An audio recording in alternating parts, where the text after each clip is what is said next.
সম্প্রতি বাজারে নিত্য প্রয়োজনীয় পণ্যের সরবরাহ স্বাভাবিক থাকা সত্ত্বেও সাধারণ মানুষের মধ্যে প্যানিক বাইং বা আতঙ্কিত হয়ে অতিরিক্ত পণ্য কেনার প্রবণতা লক্ষ্য করা যাচ্ছে।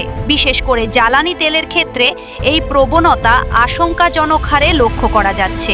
বিশেষজ্ঞরা সতর্ক করে বলছেন, এই ধরনের আচরণ বাজারে স্বাভাবিক সরবরাহ ব্যবস্থাকে বাধাগ্রস্ত করে এবং প্রকৃতপক্ষে একটি কৃত্রিম সংকটের সৃষ্টি করছে। আচরণগত বিজ্ঞানীরা বলছেন, প্যানিক বাইং মূলত একটি সম্মিলিত সমস্যা। এটি রোধে ব্যক্তি পর্যায়ে সচেতনতা জরুরি। বাজারে জ্বালানি তেলের ঘাটতি হতে পারে এমন গুজবে কান দিয়ে প্রয়োজনের চেয়ে বেশি পণ্য কিনবেন না। আপনার অতিরিক্ত কেনা পণ্যটি অন্য কারো জরুরি প্রয়োজন মেটাতে বাধা সৃষ্টি করতে পারে।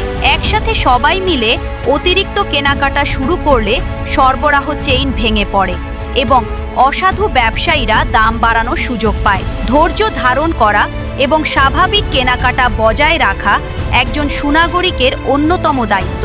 সংকটের সময় সরকার বা নির্ভরযোগ্য সংবাদ মাধ্যম থেকে প্রাপ্ত তথ্যের ওপর আস্থা রাখুন। সামাজিক যোগাযোগ মাধ্যমে ছড়িয়ে পড়া ভিত্তিহীন কোনো তথ্যের ভিত্তিতে আতঙ্কে তেলের পাম্পে বা বাজারে ভিড় জমাবেন না। মনে রাখবেন, আপনার বাড়িতে অতিরিক্ত মজুত করা কয়েক লিটার জ্বালানি হয়তো একটি অ্যাম্বুলেন্সের জরুরি চলাচলে বাধা হয়ে দাঁড়াতে পারে। তাই ব্যক্তিগত স্বার্থের চেয়ে জাতীয় স্বার্থকে গুরুত্ব দিন। বিদ্যুৎ ও জ্বালানি সাশ্রয় এবং প্যানিক বাইং পরিহার করার মাধ্যমে আমরা কেবল ব্যক্তিগত অর্থই সাশ্রয় করি না, বরং দেশের বৈদেশিক মুদ্রার রিজার্ভ সুরক্ষায় সরাসরি অবদান রাখি।